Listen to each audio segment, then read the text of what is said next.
Honourable members Asaduddin बहुत बहुत धन्यवाद। धन्यवाद सर, आपका शुक्रिया कि आपने बोलने का मौका दिया। आपका बेहद शुक्रिया सर।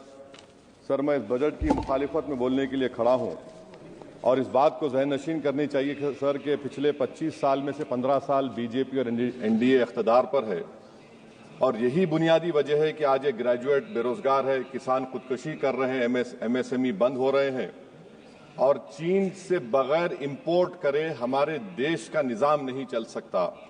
ये सब जिम्मेदारी इस हुकूमत पर आयद होती है सर, वजीर आजम कहते हैं कि मुल्क विकसित भारत की राह पे है। मैं कहना चाहता हूं कि ये उस वक्त तक मुमकिन नहीं है जब तक इस मुल्क की 80 करोड़ आवाम फ्री राशन के बगैर जिंदा नहीं रह सकती।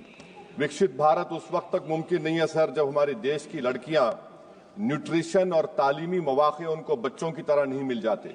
सर, विकसित भारत उस वक्त तक मुमकिन नहीं है जब हमारे मुल्क के बच्चों को जो पढ़ना नहीं आता, प्रॉपर सेंटेंस नहीं लिख सकते।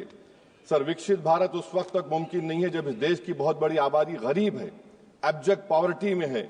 विकसित भारत इस वक्त तक मुमकिन नहीं है सर जब देश के 15% मुसलमानों को तालीम से, रोजगार से, सियासत, इंतजामी और गवर्नेंस से मजहबी तासुब की बुनियाद पर खारिज कर दिया जाता है।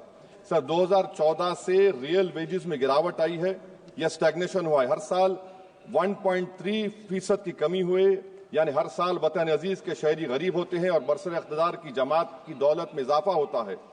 750 उन्होंने अपने नए पार्टी ऑफिस पूरे देश में खोले हैं और एक गरीब को पीएमएवाई में बगैर रिश्वत करप्शन के घर नहीं मिलता। सर, तनख्वाहों में कमी, गिरावट से सबसे ज्यादा नुकसान मुसलमान, दलित और आदिवासी को है क्योंकि इनमें सबसे ज्यादा गरीब हैं। सर, मोदी हुकूमत ने इन तीनों तबकों के खिलाफ ऐलान जंग कर दिया। क्या मन की बात से एक औसत घराने को खाना मिलता है? सर, वजीर आजम ने हालिया आवाम को, जनता को मशवरा दिया कि खाने के तेल में कमी करने से जिस्म का वजन कम होता है। सर, मगर इस हुकूमत के मोटापे का अंदाजा लगाइए कि 2014 और 22 से मोदी हुकूमत ने एडवर्टाइजमेंट के ऊपर 3,260 करोड़ रुपए खर्चा किए। तो मालूम हुआ कि देश के प्रधानमंत्री मोदी जी एक एग्जाम वॉरियर भी हैं और एक डाइट कोच भी हैं। सर, खाने के तेल का होलसेल प्राइस इंडेक्स 2014 में 104 था, 2022 में 182 हुआ, 2024 में 145 होता है। ये पॉलिसी हुकूमत किसके लिए बनाती है? गरीबों के लिए नहीं बनाती, हम जानते हैं। सर, 80% भारत की आबादी माइक्रो न्यूट्रिएंट डिफिशियंसी है, सफर करती है। हेल्थ के बजट को हम देखें sir, as a percentage of total budget spend and share of GDP, इसमें कोई इजाफा नहीं हुआ है सर, बल्कि इसका शेयर 2018-19 से कम है। जब हेल्थ सेस लागू किया गया था, हजारों करोड़ हेल्थ सेस कॉर्पोरेट्स और इनकम टैक्स लोगों ने दिया, हमारे हेल्थ सेक्टर में कोई काम नहीं हो रहा है। सर, तालीम पे आ जाइए। इकोनॉमिक सर्वे जो रिसेंटली ले हुआ है इस हाउस में, जिसमें डेटा यह बताता है कि स्कूल रिटेंशन क्लास 1 to 10 63.8 और हायर सेकेंडरी में क्लास 1 to 12 45.6। मतलब यह है कि सर, एक 1/3 हमारे बच्चे 10वीं तालीम को मुकम्मल नहीं करेंगे और आधे से ज्यादा 12th की तालीम नामुकम्मल करेंगे। लगता है कि देश के प्रधानमंत्री इनको एग्जाम वॉरियर बनाने का जो नारा लगाते हैं, वो नहीं चाहते कि नौजवान तालीम याफ्ता बने, बल्कि सिर्फ चाहते हैं कि गरीब और मायूस नौजवान उनकी जलसों जनसभाओं में यहाँ शिरकत करें, उनके लिए जिंदाबाद के नारे लगाएं और खुद की जिंदगी और मुस्तकबिल को मुर्दा कर दें। सर, सच्चाई यह है कि हमारे नौजवानों का एक बहुत बड़ा तबका बेसिक मैथमेटिक्स पढ़ नहीं सकता और अपनी मादरी जबान में एक जुमला नहीं लिख सकता। सर, जो सौतेला तासुब रवैया अक़लियतों के साथ हुकूमत कर रही है, इसकी मिसाल यह है कि वजारत अक़लियती बहबूद का बजट पिछले साल से कम हो गया है। सर, मैं एग्जाम्पल दे रहा हूं आपको। जो pre matric, post matric, MANF, free coaching, interest subsidy education loan है, एलोकेशन फॉर एजुकेशन एम्पावरमेंट में जबरदस्त कमी आई है। सर, पिछले साल 1575 करोड़ था सर, इस साल 678 करोड़ कर दिया गया है। सर, सेंट्रल सेक्टर की जो स्कीम्स है, जिसमें education, empowerment, skill development, PM विकास है, 2024 में 2120 करोड़ में से सिर्फ 770 खर्चा किए गए सर। 2025-26 में उसको 1237 करोड़ कर दिया गया। सर, ये सरकार अक़लियतों को और खास तौर से मुसलमानों को मुकम्मल नजरअंदाज कर दी गई है। प्री मैट्रिक स्कॉलरशिप सर, पिछले साल 326 करोड़ में से 90 करोड़ रुपए खर्चा किए गए। पोस्ट मैट्रिक में इस साल 65% कमी कर दी गई, सिर्फ 413 करोड़। मेरिट कम मीन सर 33 करोड़ से 7 करोड़ कर दिया गया है। कौमी वक्फ बोर्ड तरक्याती स्कीम, शहरी विकास संपत्ति सर 2023-24 में 17 करोड़ में 8 करोड़ दिए गए, 1 करोड़ खर्चा हुआ।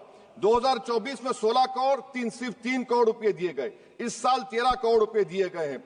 तो इससे अंदाजा होता है कि हुकूमत वक्फ की जायदादों को आमदनी का जरिया नहीं बनाना चाहती, उसको बर्बाद और खत्म करना चाहती है। सर स्किल डेवलपमेंट में हमारी दोहर उस्ताद नई मंजिल बिल्कुल खत्म करके रख दिया। अब टेक्सटाइल इंडस्ट्री बर्बादी के दहाने पे आ गई सर। 2016 तक भारत में सबसे ज्यादा रेडीमेड गारमेंट्स हम एक्सपोर्ट करते थे, आज उसमें 14% कमी आई, बांग्लादेश हमसे आगे चला गया। सर मैं एक मिसाल दे रहा हूं, मालेगांव में पावरलूम इंडस्ट्री में जो रोजगार देते हैं, ना उस पावरलूम इंडस्ट्री के लिए ना उसमें लेबरर के लिए कुछ इस बजट में रखा गया है। RODTEP, ROSCTL में एक्सपोर्ट प्रमोशन की पॉलिसी नहीं बनाई गई। ग्रुप इंश्योरेंस और GIS को क्यों बंद किया गया इन पावरलूम इंडस्ट्री के लिए?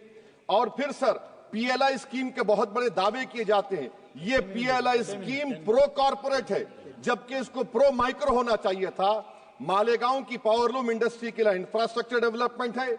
ये तासुब और सौतेला सुलूक मालेगांव पावरलूम और इंडस्ट्री से कब तक चलेगा? सर डेडलाइन, मोदी जी ये गवर्नमेंट डेडलाइन देती है। मेक इन इंडिया का वादा था सर 100 मिलियन जॉब्स, 12 से 14% ग्रोथ। हकीकत क्या है सर? सिर्फ 6% ग्रोथ है। मैन्युफैक्चरिंग एम्प्लॉयमेंट में सर 12.6 2011-12 में था, वो गिरकर 11.4 हो गया 2022-23 में। सर इकोनॉमिक यूरोपियन यूनियन की policy on carbon border adjustment mechanism EU deforestation regulation ये कहता है इसके ऊपर भारत का बहुत बुरा असर पड़ने वाला है। इकोनॉमिक सर्वे ये कहता है कि 9.5 बिलियन एक्सपोर्ट्स में कमी आएगी। क्या पॉलिसी है सरकार की? सर अनक्लेम डिपॉजिट्स देखिए सर, 2023-24 में LIC में 3,70,000 maturity claims are lying unclaimed, 880 crore के। EPFO 2023-24 में 8,500 crore is lying unclaimed in 21 lakh inoperative accounts. Is this being done deliberately to shore up the government supply? Why is the middle class being made bali ka bakra, sir? In February 2023, sir, 35,000 crore is lying vacant or unclaimed in public sector banks. Why don't you use it? And sir, the travesty of justice is in PM Poshan, sir, a cook or helper gets only 1,000 rupees for 10 months. Why can't the government increase? Sir agriculture department का जो budget है 4,000 करोड़ कमी कर दी गई। मैं आदादो शुमार और एक स्टडी की बुनियाद पर कह रहा हूं कि किसानों की अगर आमदनी 100 रुपये है तो ये हुकूमत 12 रुपये लेती है। जुल्म नहीं तो क्या है? Sir India steel industry export किया 13 बिलियन और उसमें से 1.2 बिलियन हमने एक्सपोर्ट किया था स्टील एल्यूमिनियम US को। अगर ट्रंप 25% टैरिफ लगाएगा ये सिग्निफिकेंट बर्डन होगा इंडिया के स्टील एक्सपोर्टर्स पर और इसीलिए इंडिया मेटल इंडेक्स गिरा है 3%। सर क्या पॉलिसी है सरकार की? सर कंक्लूजन में अब आप देखें the revenue through income tax is set to increase by 4 lakh crore for BE24 while the corporate tax is only set to increase by 60,000 crore despite corporate profitability an all-time high while wage growth remains subdued. The share of income tax in total revenue has risen to 22.7% in financial year 19 to 33% in 25. While the share of both GST and corporate tax declined. This means that it is still the individual taxpayers paying income tax that is funding the government while corporation get an easy ride, sir. In conclusion, sir, the state I come from, Telangana से मैं आता हूं, तेलंगाना की आवाम ने 8 MP BJP को दिए। एक project आप नेशनल प्रोजेक्ट नहीं कर सकते, पालमारू इरिगेशन प्रोजेक्ट को नेशनल प्रोजेक्ट नहीं बनाते, गोदावरी के पानी को लाने का प्रोजेक्ट आप नहीं देते, मेट्रो को नहीं देते, एक स्टील बायारा, मेरे 8 MP आपके जीत के गए। ये लगता है कि बेचारे वो कितने कमजोर हैं कि जिस रियासत से जीत कर गए वहां पर कुछ नहीं कर सक रहे हैं सर। तो इसीलिए मैं इस बजट की मुखालिफत में खड़ा हूं। इससे कोई रोजगार में फायदा नहीं होगा, विकसित भारत नहीं बनेगा। आप लाख बोल लीजिए, हम 12 लाख का बाजा बजाइए, मगर बाजू GST का एक चौकीदार खड़ा हुआ है चोरी करने के लिए। बहुत बहुत शुक्रिया सर।